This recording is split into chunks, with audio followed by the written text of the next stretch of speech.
Hello, everyone. Welcome to Empower Hour with KB. Today, we're going to be talking about the power of living authentically. I'm so grateful that the idea of living authentically has really reached greater heights in the world because many people are not living authentically and they may not even know it. Because the reason why we end up not living authentically is because at some point in our journey when we were being authentic, somehow, some way, the world told us that this was not okay. And we started to dim our light and to play small and people please and shift and morph into characters and identities that were far away from who we are organically. This doesn't yield the best results in relationships and life.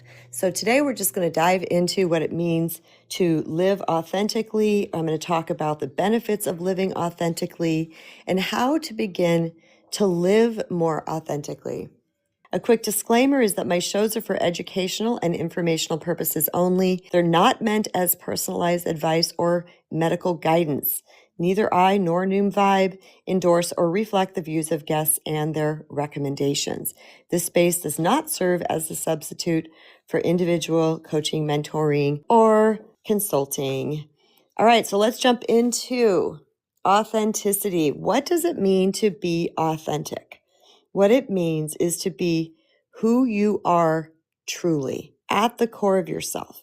It means exhibiting your values, your feelings, and your beliefs, rather trying to be who others expect you to be. And this is my favorite part. It's when your inner world, your thoughts, your emotions, and your truth matches your outer world through words, actions, and behavior. Basically, authenticity is living in alignment with your real self, your true self, not your masks, not your roles, or your people-pleasing patterns.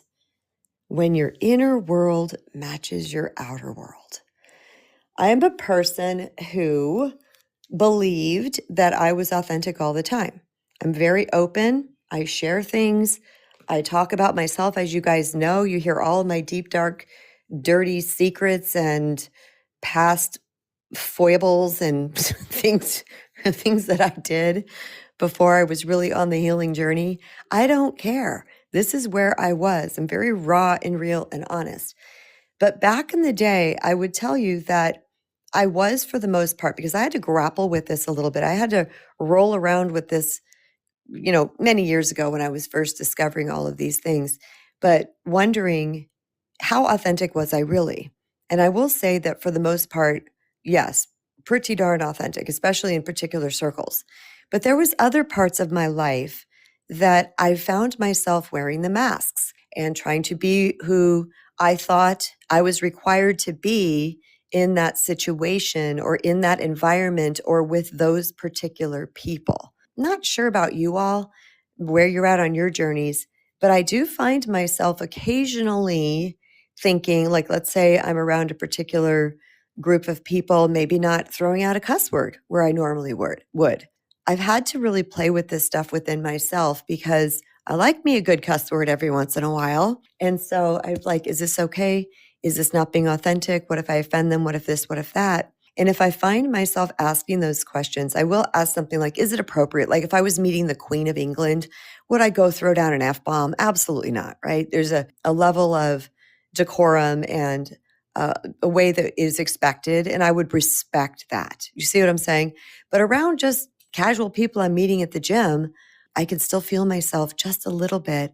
And I think, no, this is who you are. And that is a clear expression of who you want to be right now. So don't play small in that arena. And I've also noticed that when we are truly authentic, it allows other people to be authentic as well. There is a podcast that I love to watch. It's called on YouTube called A Diary of a CEO. And he had Brene Brown on. And Brene Brown, as most of you know, is like the queen of shame and vulnerability and authenticity.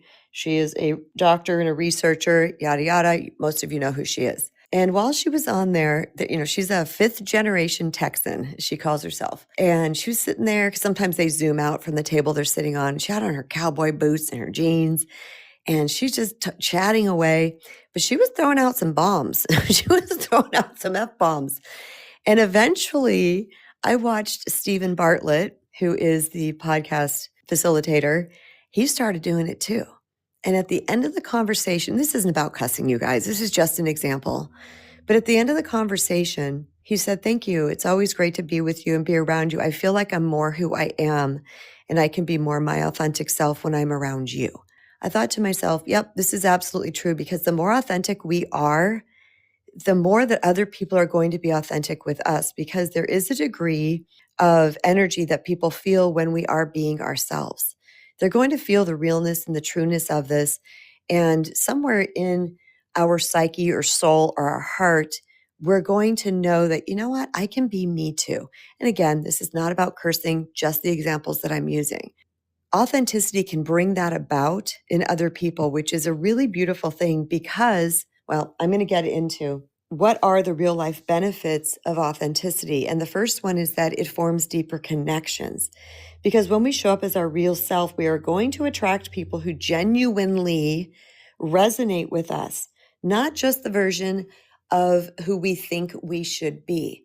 I spent a lot of time being the version of me that I thought particular person wanted me to be. I didn't realize it at the time. I just was very good at chameleoning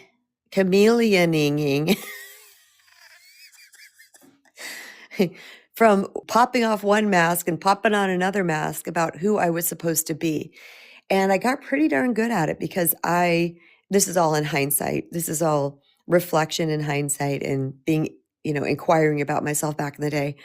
I would be like, oh yeah, I would kind of assess a person, and I would decide who it is that they need me to be for them.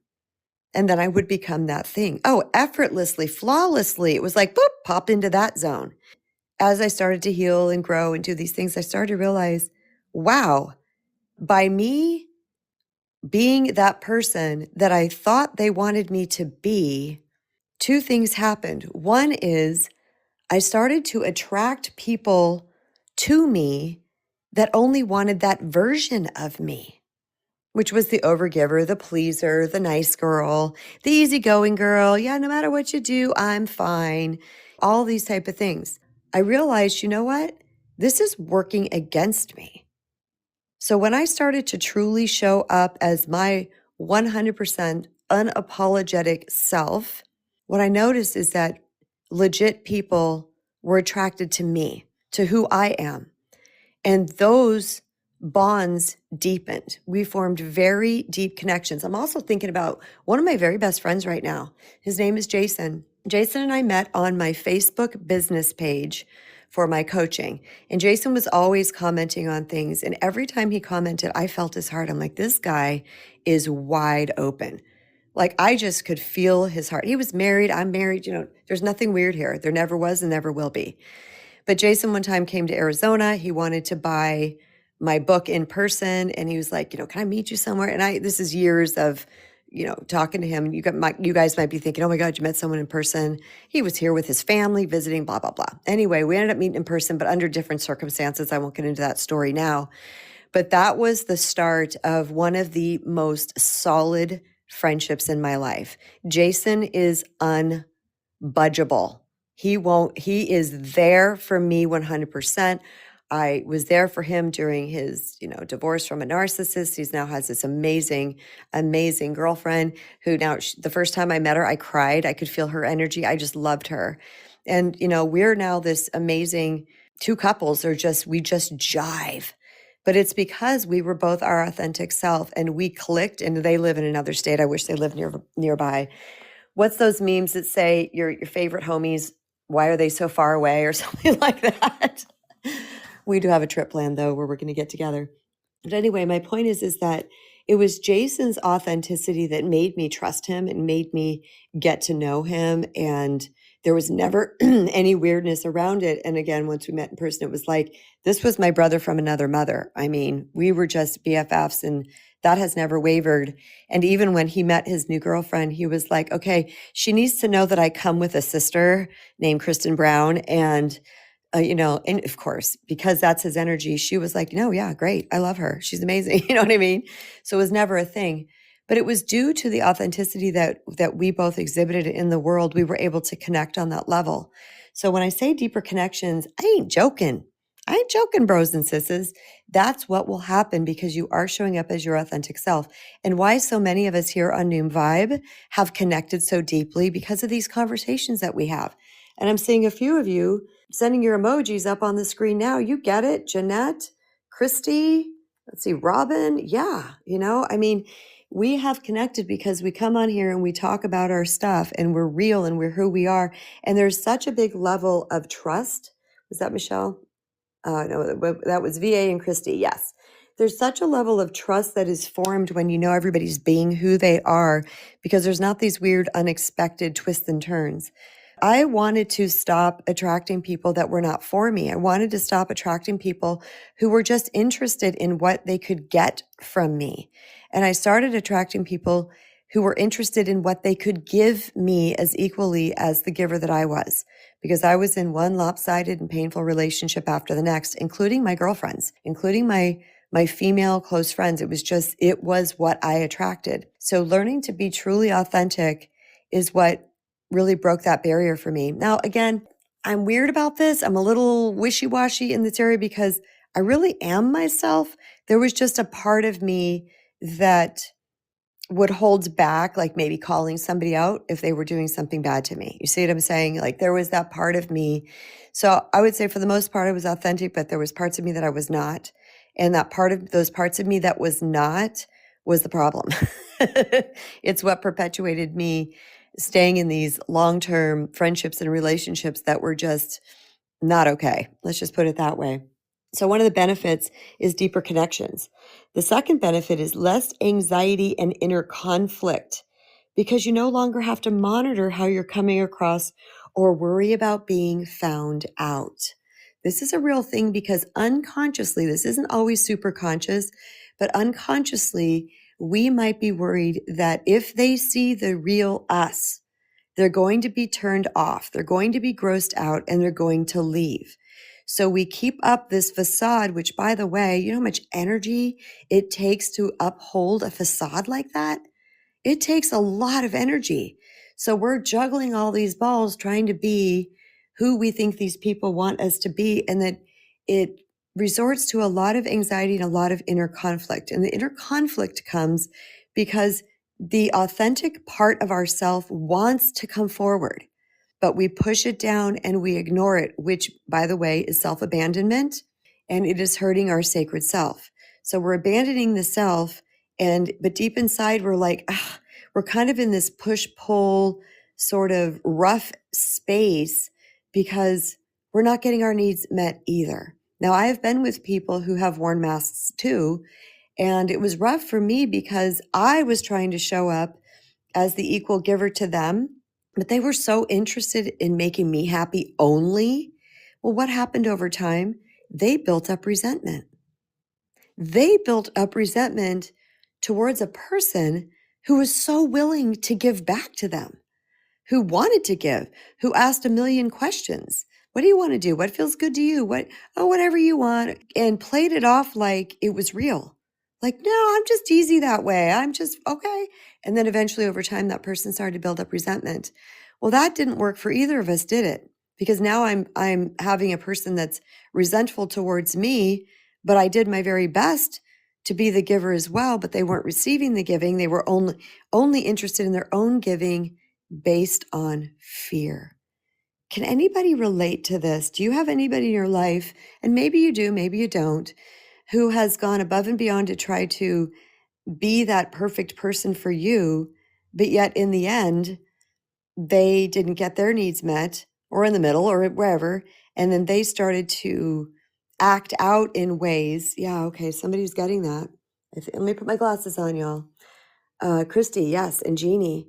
So they start to act out in ways that you're like, what is happening here? Like Steven says yes as well. Okay, lots of emojis going up now. They start to act out in ways, and Victor said yes, and you're kind of sitting there like, what? Like, what is happening? A lot of the reasons why this is happening is because they're afraid. And we're afraid all the time, you guys. All of us are afraid on some capacity, on some level, almost on the daily, because that's what the ego does until we really, truly get that bad boy or girl under control. We can be scared on the daily. So these people are coming into this organically. They're not meaning, and this could be you, by the way. You're not meaning to do this. It's not like you set out to do this. This is all defense mechanisms that your brain concocted based on certain situations and scenarios in your life. So don't be mean to yourself if you're going, oh God, that's me. I don't receive. I won't receive. I won't say what I want. I won't state my preferences. I won't, talk about what is valuable to me because I was so afraid. If you recognize this right now, give yourself a high five, give yourself a big squeeze and a pat on the back and say, right on, bro, or sis, because that awareness is what's going to change your life. Super proud of you. The next one is more confidence and self-respect. Again, these are the benefits of living authentically, because when you are honoring your truth, honoring the truth of who you are, you're going to build inner trust because you're going to know that you have your own back. Huge on the journey of reclaiming our personal power is giving ourselves self-trust by honoring our self. We must be willing to honor the self. What is it that I want? What is it that I need? What feels right and true for me right now? Not in the way of control. That's not what I mean. It's about going deep inside into your inner being and reflecting, asking questions, getting curious, and then making the choice to do the thing. At the end of the day, you all, the person that we need to trust the most is ourselves. Full stop. The person we need to trust the most is you, is me. We must be willing to trust ourselves because we become the best protector, the best advocate of ourselves when we trust ourselves, when we are doing things that are honoring ourselves. Unfortunately, nobody can do this to the capacity that we can do it for ourselves. It's just not possible because they're not inside of us. They are not our inner being. Yes, there are people that can protect us. Yes, there are people that will honor us. Yes, yes, yes. But we have to be willing to do that first. One of the biggest things that I noticed is when I really started to honor myself, I was more willing to speak up about it. I was more willing to hold the line. I was more willing to stand in the lion's roar or the backlash that might come because I was doing this. When I say the lion's roar, I'm picturing like Bugs Bunny or something. And if you ever saw a cartoon back in the day where the lion would roar and like all these little lines would come out of their mouth and then the receiver of the roar, their hair would blow back. You get the visual I'm saying, set of emojis, if you guys remember that and relate to that. So sometimes we just have to stand there while the lion's roaring and say, okay, I see that you don't like this. I get it. And I'm still doing it. Thanks, VA. Thanks, Jeannie, for relating, right?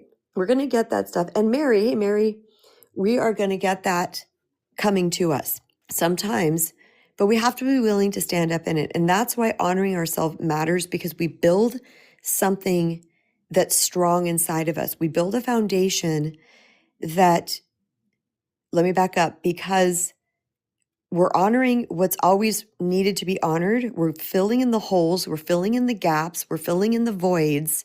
We're plugging all that up, which makes our foundation very sturdy. So it's this twofold cool thing that happens, because when we honor and respect ourselves in this capacity, you wouldn't believe it by just me saying it, but something shifts inside you and you're more able to stand in your power.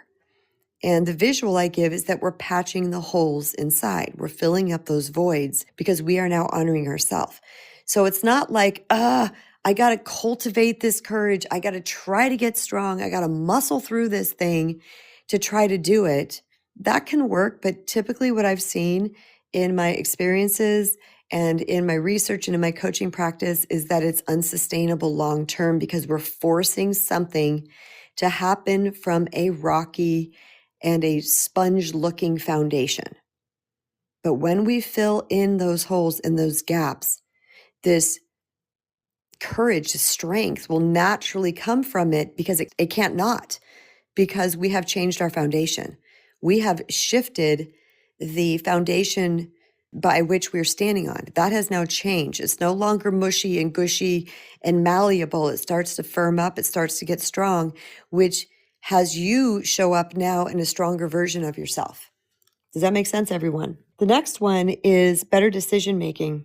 Real life benefit of living authentically, we will make better decisions because our choices become clearer when we're not filtering through what others might think or want. So when we're truly in touch with ourselves, we have returned back to that whole true self, it's much easier to make choices. I have seen people try to make choices from a rocky foundation and they're all over the place. If they talk to Bob, they're like, oh, that's a great idea. Then they talk to Trish, and that's a great idea. And then they talk to Betty, and Betty has a great idea. And everybody's different, and they're just whipsawing, jumping around back and forth and back and forth. The truth is that we have the answers within. We already do. But we're just so far away from it, we can't see it. So when you truly become authentic and you start to honor your values and your needs and are willing to express them out in the world, you're clearer. You're clearer. Because now, once again, the same way the foundation changes, the filter through which you are processing information that's coming to you is either clear now or it's gone.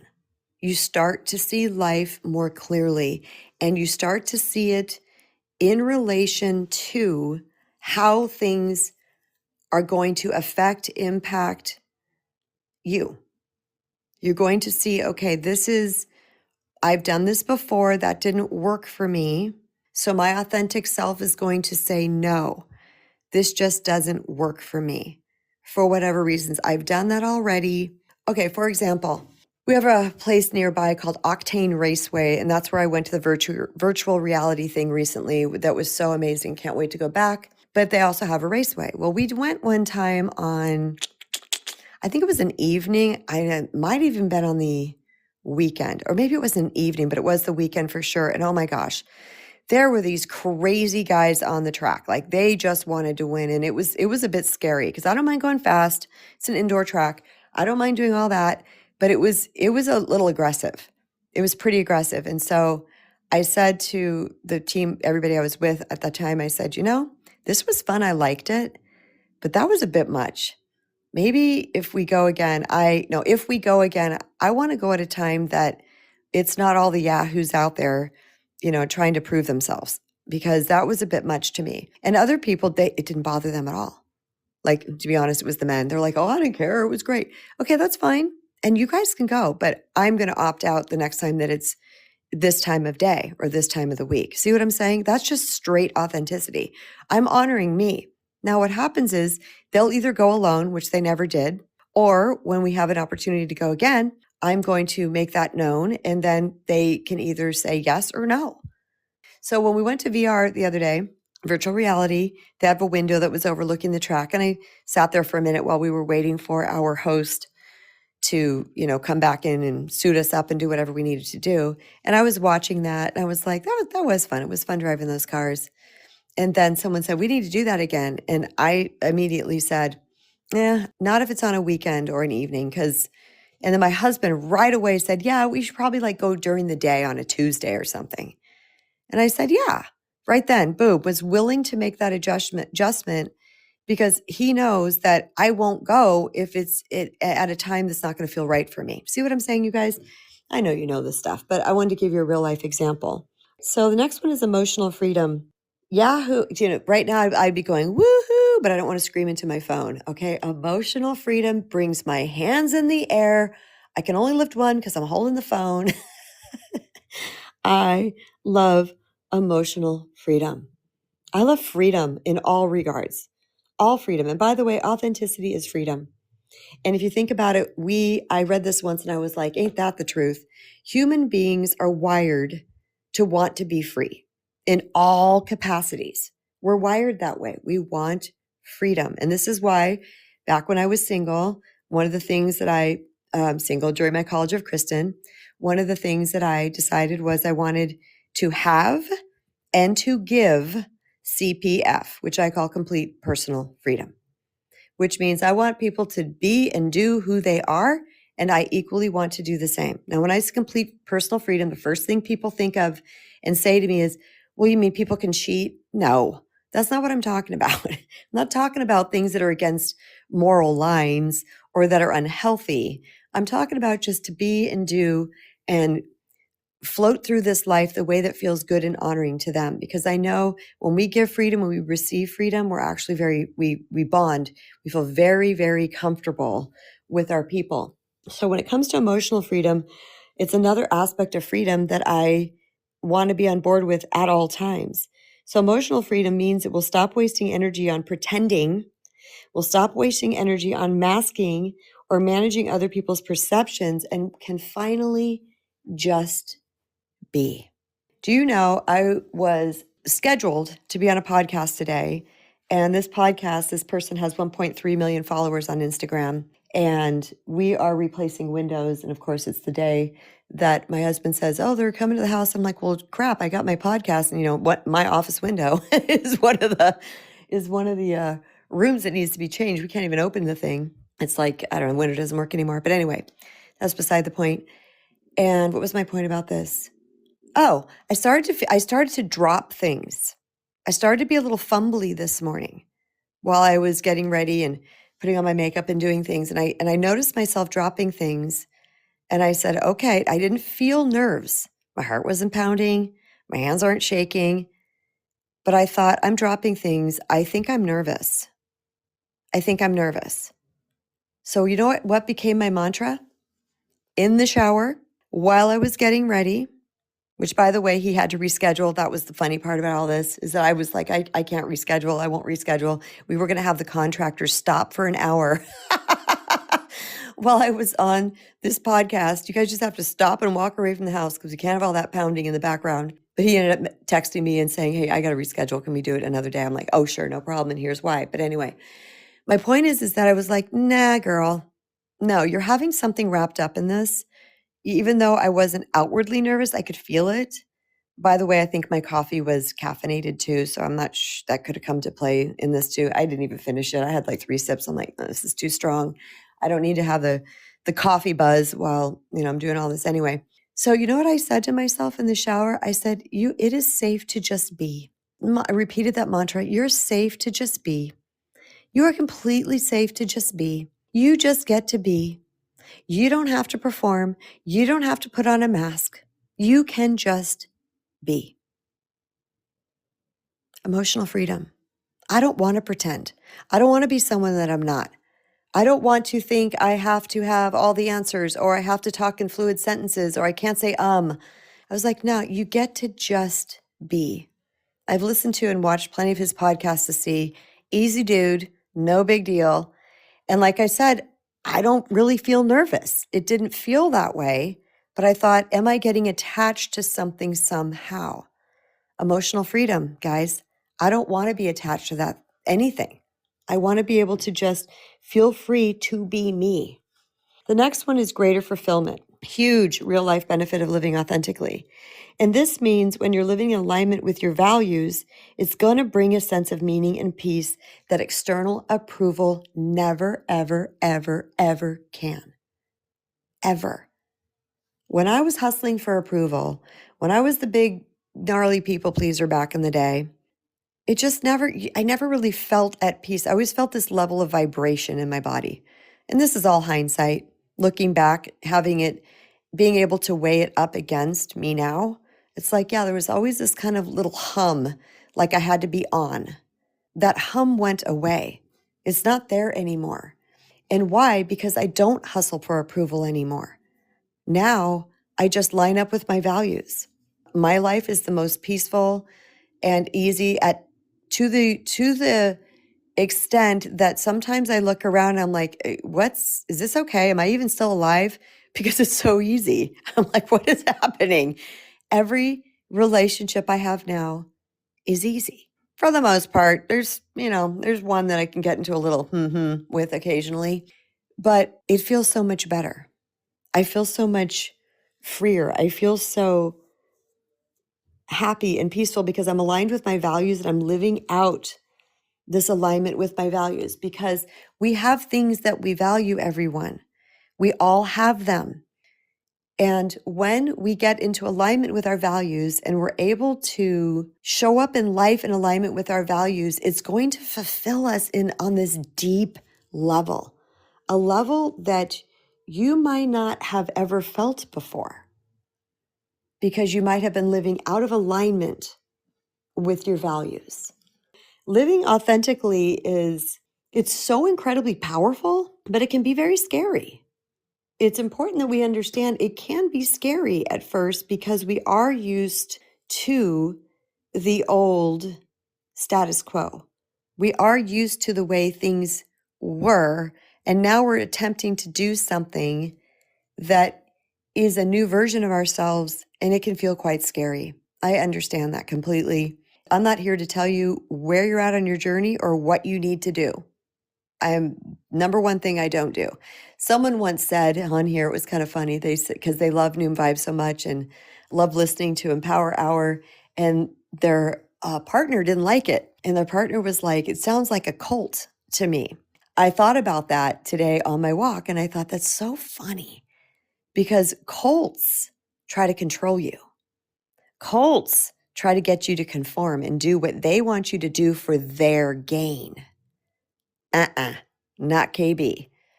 I will tell you to do you till the cows come home. I will say, don't listen to me, only take in what feels right and good and true in your soul. You do you. Stop listening to me. Go listen to 20 other people. I don't care. I'm all about you returning back to you and designing the life that is purposeful and meaningful for you. You may listen to Power Hour with KB for 6 months and never again. That's okay. You may listen for 3 times and maybe not again for 3 years. That's okay. You're on your journey. So these things that I talk about, they're encouragement, they're invitations, and they are a pat on the butt to get back in the game. It's just a little bit of a, you got this. Because I know that all of us are the same. None of us are different. We're all the same in this capacity, that we feel the similar things. We have the same type of fears. And sometimes we just need a little encouragement, a little hope, maybe a little somebody saying, you got this, I believe in you. Or maybe just those reminders that we already know. As in, I know that Truth has a lot of reminders. I'm not sure if Truth is learning new things here, but she definitely gets reminders here.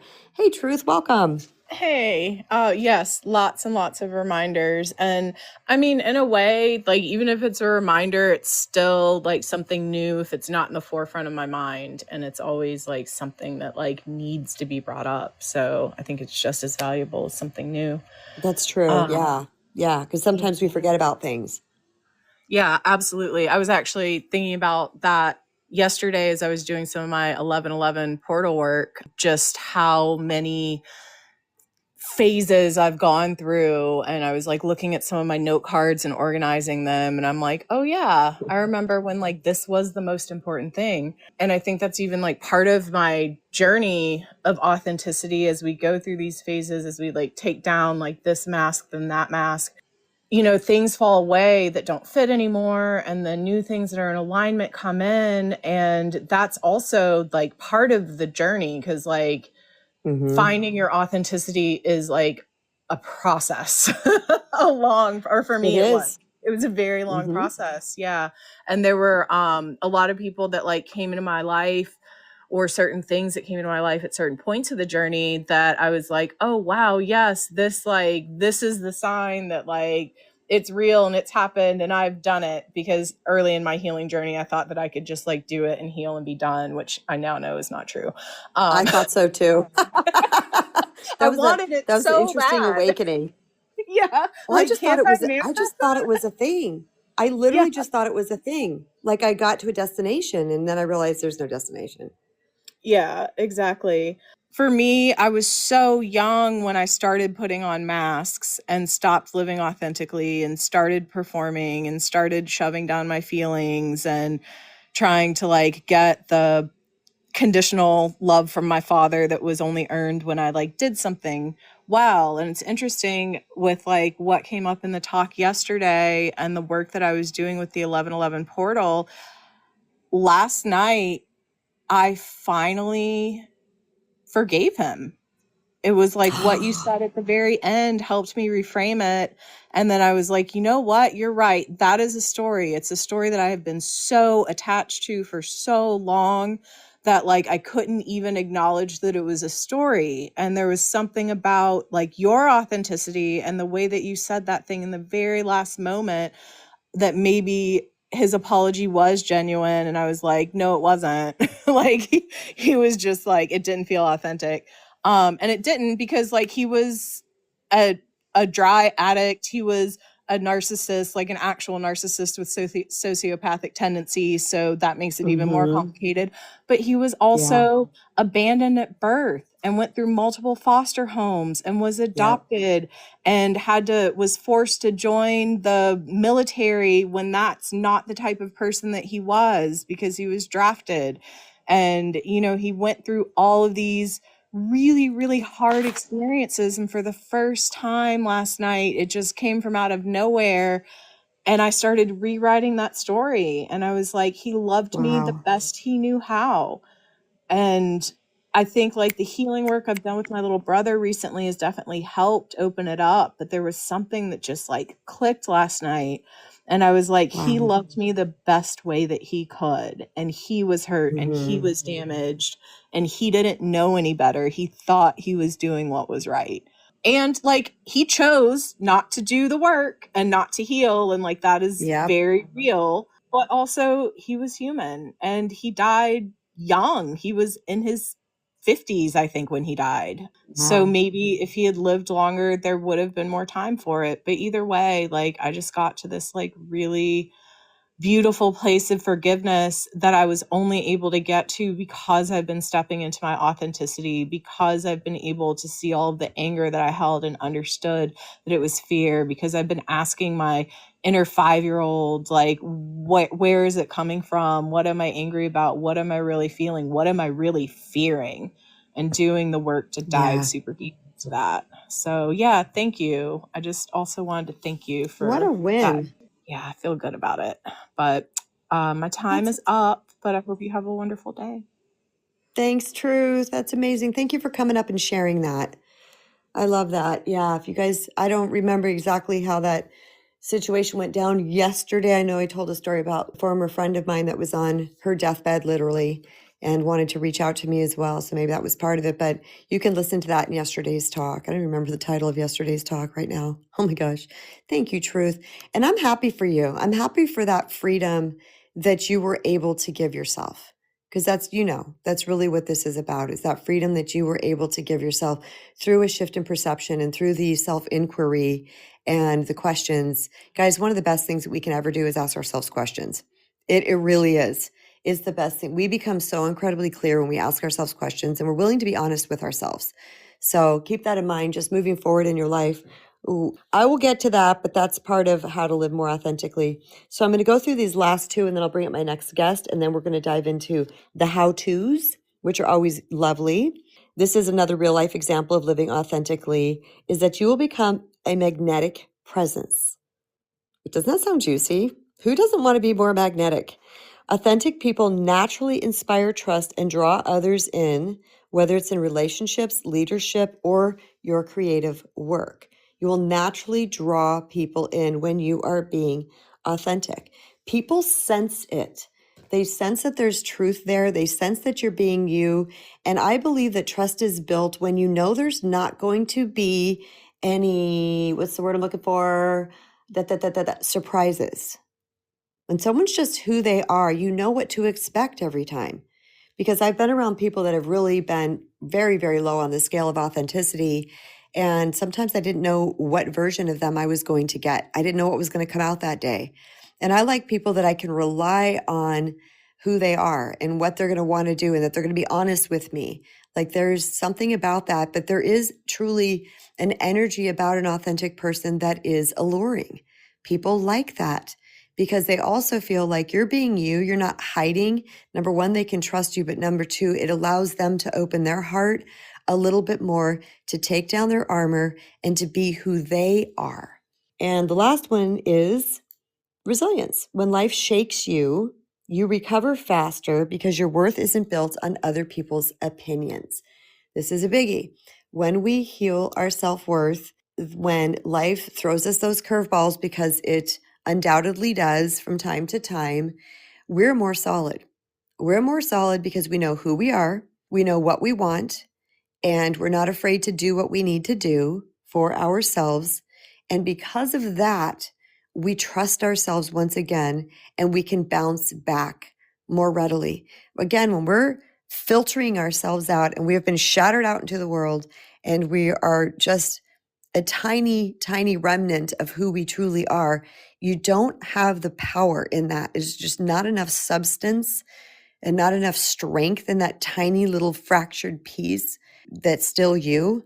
There's just not enough in that. But when you pull those pieces back to yourself, remember, I always see us as like we're like a puzzle. Like if you just have your center, your core, and then every other part of that core just breaks out. When those pieces start to come back to that center and they start to build the fullness, the wholeness, we're stronger. We're more powerful. We're better able to show up as who we are and to make great decisions. And we can bounce back faster than we may have been able to in the past. All right, so now we're going to talk about how to begin to live more authentically, like what are some steps that we can take to do that. But I do have a couple people in the queue, so we're going to bring up Sister Loyce, and then we're going to bring up Miss Janette. All right. Thanks for coming, Loyce. Welcome. Oh, Yeehaw. check off me off my headset. Okay. How you doing? I'm doing great. How are you? I am wonderful. Just celebrated 42 years of being a mother. Oh, I love that. I am so teased. I like to mess with my daughter. I can't even turn this TV off. Okay, I've been trying. I tried, but anyway, I was going to say the power of living authentically is you don't get tired so fast. Oh, there's a biggie. you That's don't feel huge. you don't feel heavy.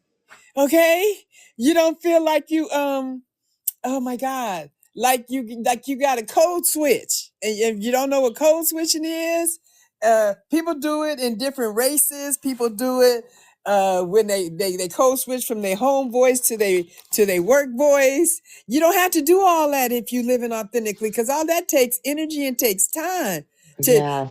to when the phone rings and you figure out who's on the phone, and then all of a sudden you go from hey da, da, da, da, da. Yes, may I help you please?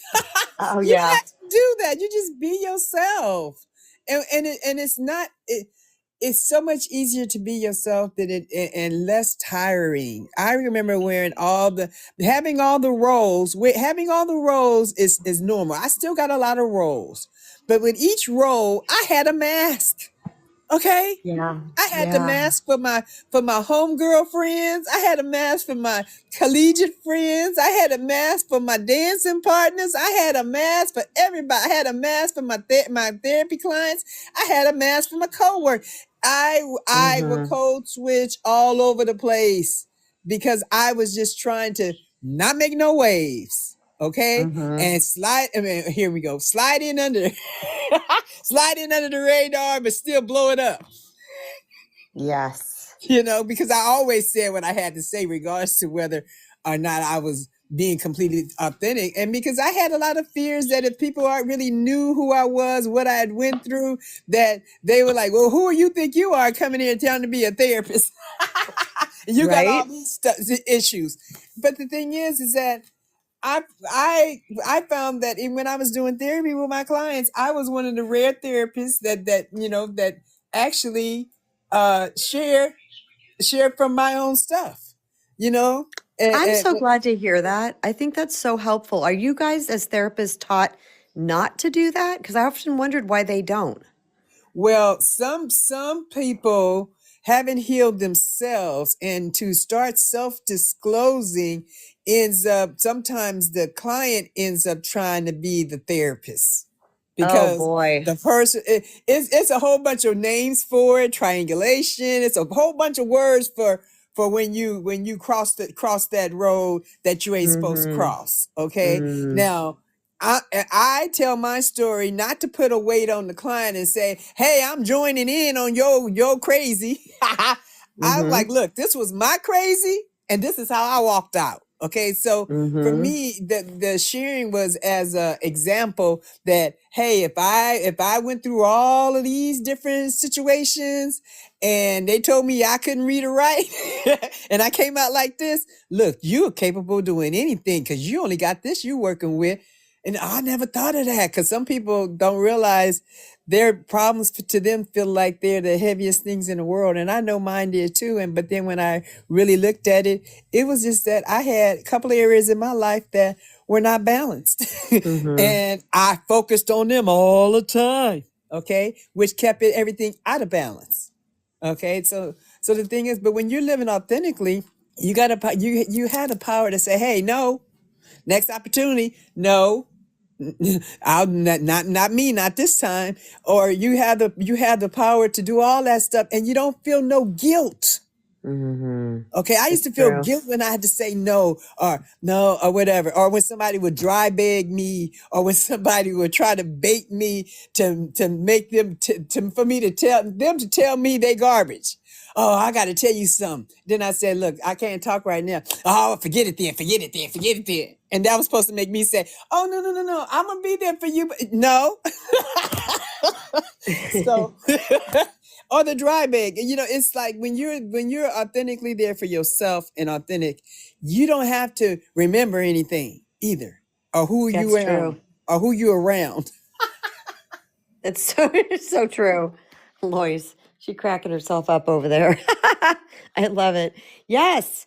And that's one of the things that I had mentioned earlier is that we don't have to try to remember all of these things. And I love the point that Loyce made there. She said she had the mask for this, the mask for that, the mask for this. And she'd be like over here with her girls, and then the phone rings, and then she turns into this mask and that mask. Oh, you guys, it is a lot. It is a lot, isn't it?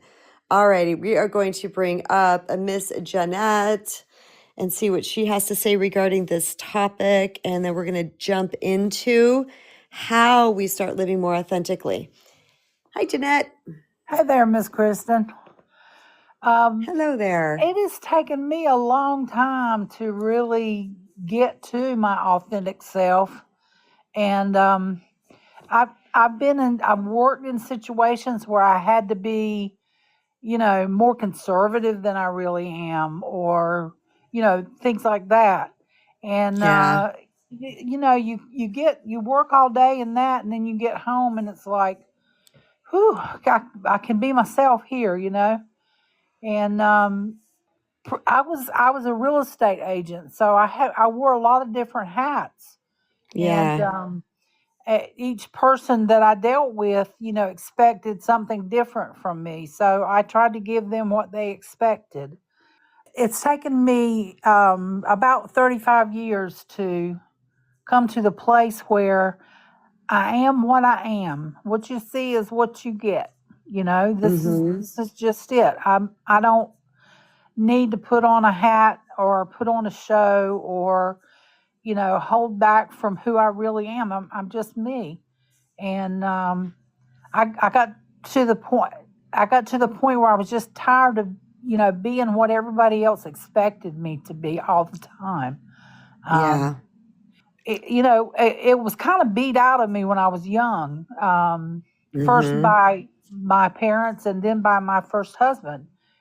Mm-hmm. I was supposed to be what they wanted me to be, this perfect little version of what they thought was good for me to be. It took me a long time to just get over that and really say, yeah, I like to sing. I can't sing good, but I like to sing. And Mm-hmm. I'm going to sing when I'm washing dishes. Just deal with it, And Yes. I mean, that's a little simple thing, and there's a lot bigger things too. But I'm comfortable in my skin now. Mm. Not that I mean, I would love to lose some weight, but I'm comfortable with the fact that I've got a big mouth. I say what I think, and it's okay if we disagree with me. It's okay with me if it's okay with you. Yes. We can have a different opinion, you know. But Yes. let me be me, and let's be fair about it. You know, the kind of people that I want to draw to me. I don't want fake people in my life anymore. I don't want to play that game. You know, it's a heavy weight to carry on your shoulders, and it was really quite a relief for me when I finally got to the place where I could say, hey, you know, take me as I am, please. And Mm-hmm. you know, I can love you how you are, and I want you to love me how I am. But if you can't and we can't, then we can't. You know. Love that. Janette, did you self-accept first before you started to show your authentic self, or did you like throw all caution to the wind and just start showing your authentic self and then learn to accept it? Like, how did that work for you? Can you ask me that again? Did you self-accept first, like all these, and you might time out, you can come back to finish if you need to, but did Okay. you self-accept first, where you're like, you know what, I accept that I sing during the dishes. I accept that I have a, what you said, big mouth. I accept that this, I accept that. Did you accept it first? And then once you accepted it, you were more able to share it with others? Or did you just say, forget it, I'm just going to be who I am? Like what came first? Come back in. Janette, you can answer that question in as little or as lot of time as you want to. Wait for her to rejoin. There she is. Okay. All right. I'm curious to see how that worked for her, because the point of this, you guys, is that it doesn't always work the same for all of us. It can be different, but there can be like several things working at the same time. So how did that work for you? Or did it come from AA? Did it come from really accepting yourself then, and then you sort of naturally morphed into saying, hey guys, this is who I am? How did it work for you? Well, it's been a gradual process. AA helped. Coming on here has helped me tremendously. I cannot believe Mm, I'm not scared to come talk to you anymore, that's and awesome. be myself. When I first started talking to you, I was shaking all over, and my Mm-hmm. voice was shaking, and I was scared to death. But now it's like, I got a lot of friends on here, and Mm-hmm. they send me up some love, and so that's good. But I just came to a point where I did throw it all to the wind and say, this is it. I am not going to sit back and let other people dictate how I act and who I am anymore. But it took a lot of work to get to that place where I just slammed the door on it, you know. Mm-hmm. Um, and I like who I am. I like the Mm-hmm. fact that I can laugh at myself. I used to take myself so seriously. Oh my goodness. And just tried to walk that chalk line, you know. Yeah, and I don't have to do that anymore. I like costume jewelry. And sometimes I wear pieces that don't really match. And it's Love okay it. because I like that. I You would have, know, I love that. I love that. I mean, yesterday I wore silver and gold together, and I wore Oh purple yeah. and red, and Mm-hmm. that was just that day. Today I'm in my purple nightgown, and I'm wearing a blue bracelet and blue earrings, Love it. Love it. I love and that. See, and I love yeah. that about people. That's one of the things that I really like about people is their true expression of who they are. But when it comes to clothes and hair and accessories and the car they want to drive, whatever it is, I love to see. One of the questions, this is so weird, is I love to find out what type of vehicle people drive. And some may think I'm looking for, is it a Bentley? Is it a Cadillac? Nuh-uh. If you say I'm driving a Toyota Tacoma, I'm like, ooh, you know what I mean? Because it gives me a glimpse into somebody's personality. I love to discover things like that with people. Well, I drive Chevy. I've been driving Chevys for as long as I can remember. I have a SUV, and so I don't know what that tells you about me, but anyway, that's what I drive. I just love it. Yeah, I had a Chevy before. It was a truck. and it was a stick shift. Oh, great. Yeah. I had that for a while, but yeah, I just, you know what I'm saying? It's just part of me authentically is loving the idiosyncrasies of people, you know, knowing that you quilt, knowing what, you know, how that works for you, where that came about for you, like all of those things. It just endears me to people when people are just who they are. Now, of course, this is always with the disclaimer, everyone, that we don't get to walk around being jerks because we're saying we're being Right. authentic. That's not it. Right. This is about showing who we truly are on the inside and being courageous enough to share it with people. Yeah, it's not an excuse to misbehave. There you go. That's Definitely. worded better than I said it. Yes. Well, and I'll just tell you one other thing. I've been canning pumpkins. Oh, yum. I love I, I pumpkin. I like pumpkin too. I really like pumpkin pie. I could eat it year round. Does anybody ever use your pumpkin pie as breakfast or lunch after Thanksgiving? Anybody? Oh yeah. If I- there's any left. yeah. Yeah. Oh, But I love yeah, pumpkin pie. that's what I've been up to. I'm somebody called me a pioneer woman the other day. Ooh, I like that. You know, I was raised in the 60s and 70s, and, you know, my family were farmers, and we canned Hmm. everything, and I just still have to Yep. do that. It's not fall if I don't put some pumpkins up for the rest I of the love year. that. I love that. Thank you, Janette. Thanks I, for coming up and being your authentic self. Here's another reason why I like when people are authentic. So let's say, just by chance, this is not true, but let's say Janette had some weird attachment to the fact that she cans and she didn't tell us that. What about if I want to start canning? I'm missing out on the perfect person to teach me how to can. I was talking to my husband about this the other day. I said, this is why it's so important to be who we are, because if I need someone to, my mother-in-law makes amazing roast pork. And so I said, if I need somebody that, you know, I'm going to make a roast pork, I'm going to go to the person. If I need somebody to replace the windows in my house, I'm going to go to my husband. Like when we're ourselves, we get to shine in our own light. We get to be authentically who we are, and people know who to go to. Holding back being who you are is ripping the gifts out of the world. You get to show up in the way that you show up, and somebody might benefit from that someday. But if you're hiding it because you think it's stupid or it's dumb or you've got some judgment around the thing that you're doing, you're withholding your light in the world. And trust me, we need light now more than ever. Ever. What a strange time that we are living in. All right, I'm quickly going to go through the how-tos and then I'm going to bring up Stephen. So because we're at 5 minutes. Oh gosh. The how-tos. This is how to begin to live more authentically. Number one is to get radically honest with yourself. Authenticity always starts with self-awareness. It's about asking yourself, what am I feeling? What do I want? Who am I? Who am I pretending to be? What am I pretending to be okay with? What are my values? All right. We can't live our truth if we don't be honest with ourselves about our truth. So number one, get honest with yourself. Number two, reconnect with your values. What is important to you?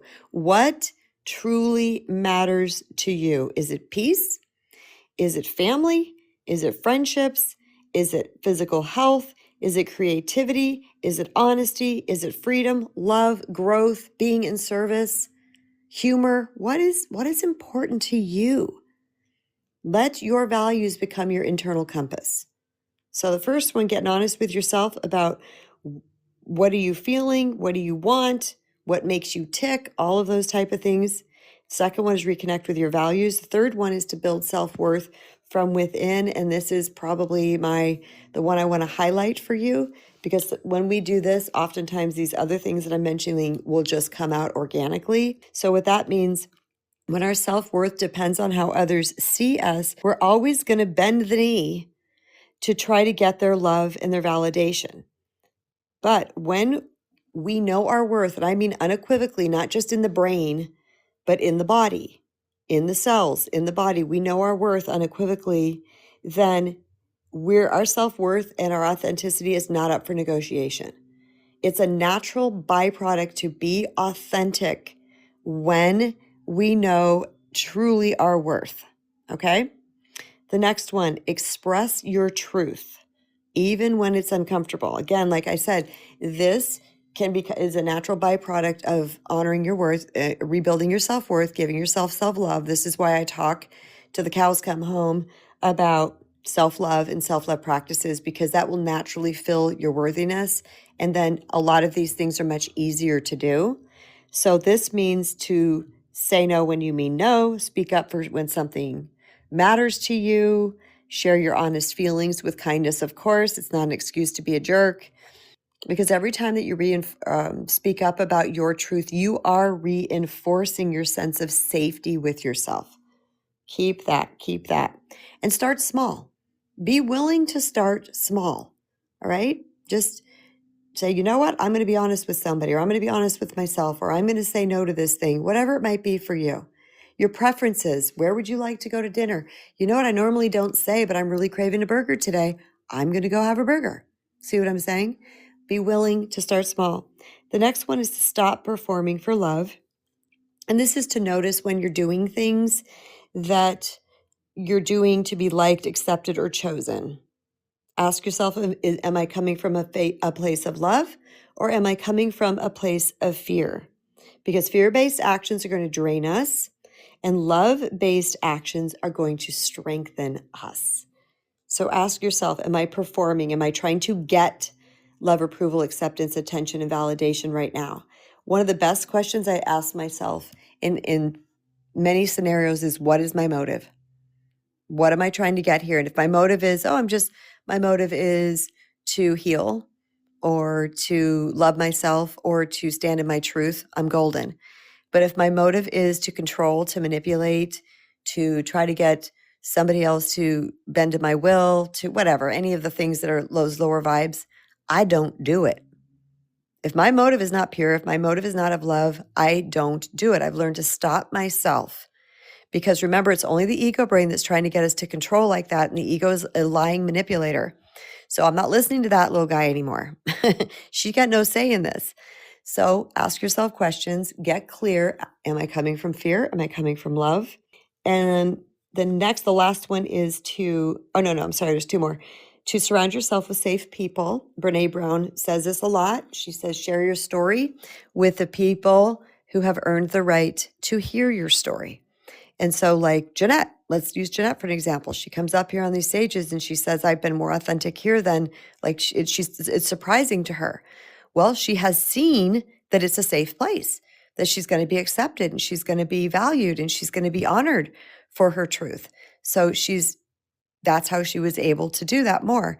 So this is true. If you've got people around you that are vying for your authenticity, and are the people that will hold you, they're willing to hold you while you share, my goodness, blow that up, double down in that area. Okay. Authenticity doesn't mean we have to venture out into scary scenes or go share with that one person that's our most judgmental friend. You see what I'm saying?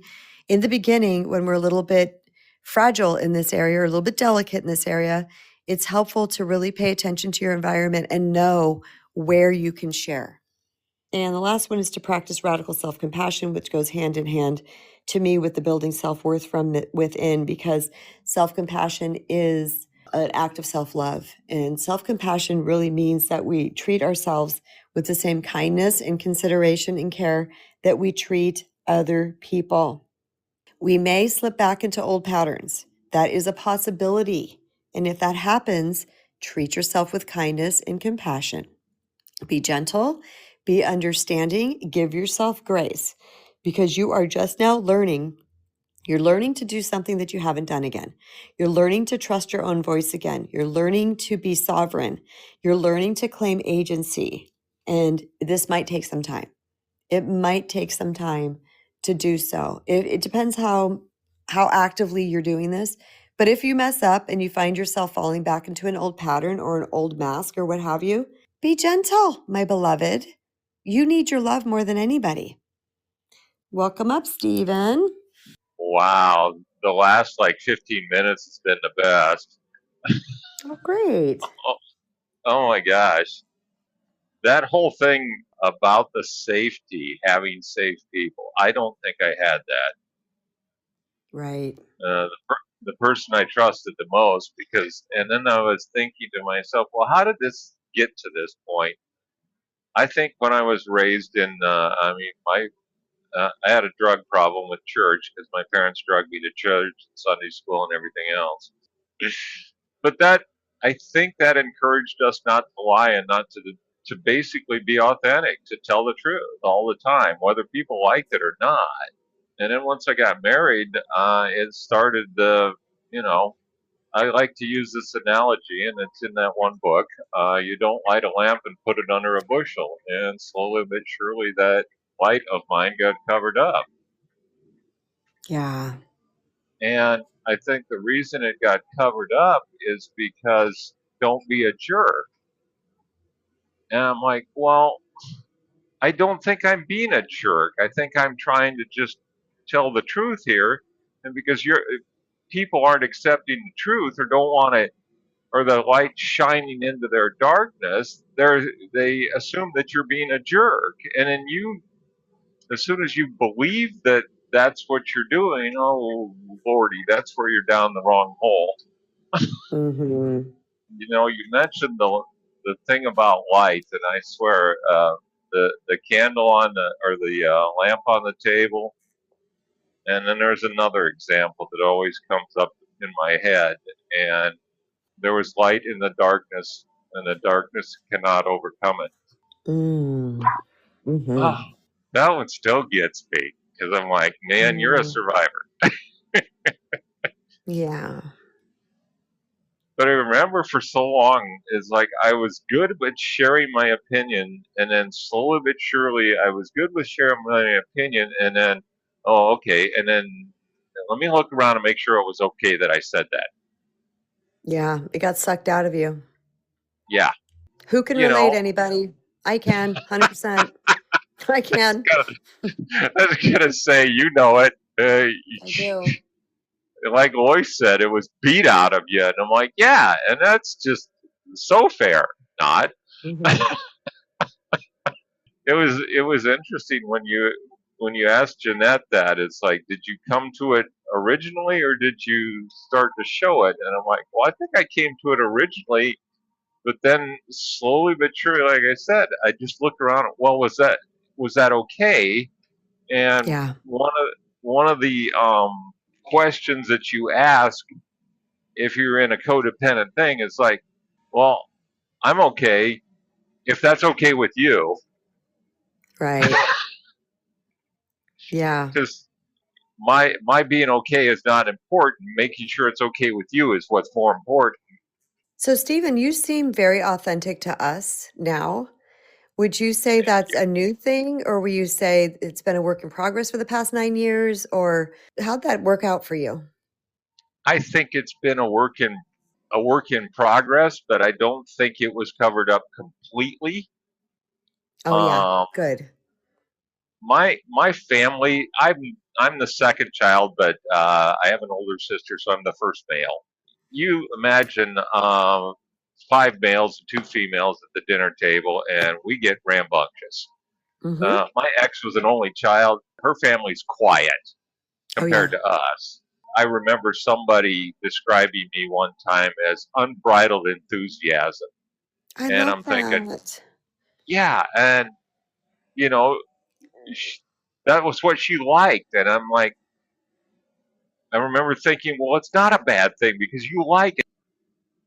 Stephen, you want to pop back up again if you have more to say? Go ahead and do it now, though I know. Otherwise, I'll be closing down for the day. But if you're not complete and you want to finish that thought, what's funny is that, isn't that funny? The unbridled enthusiasm. I'm not sure if you're saying that was judged by your former wife or not, but my brothers are that way. My eldest brother and Cool Beans, it's like, I love that trait in somebody. Are you saying that she did not like that or she didn't accept that?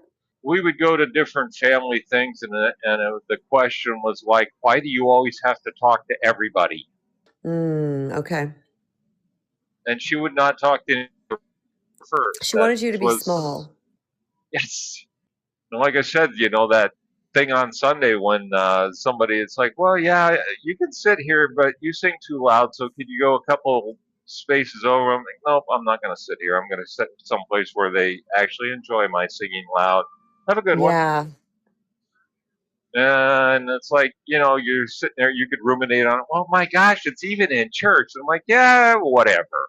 I don't need to go down that rabbit hole. It's like, that's just that person and that's the way they like it. And there's lots of other people in that congregation. Have a good day. absolutely. Yes.